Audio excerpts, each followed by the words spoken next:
I am Dr. Sridhar, consultant neonatologist and pediatrician at Rainbow Children's Hospital, Hebbal, Bangalore.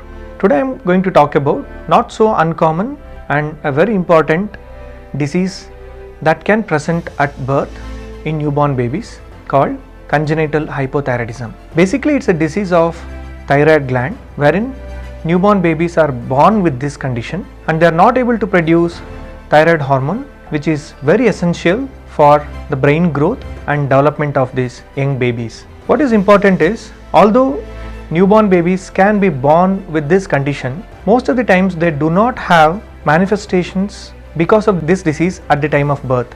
Hence, it is very difficult to examine these babies and say whether they have thyroid disease or not.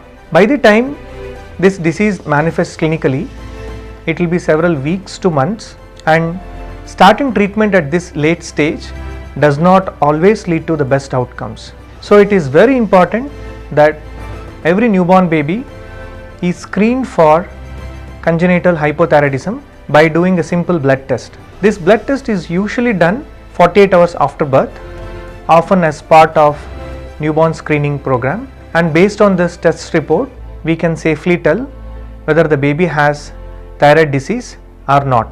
Every newborn baby must be screened for thyroid disease at birth.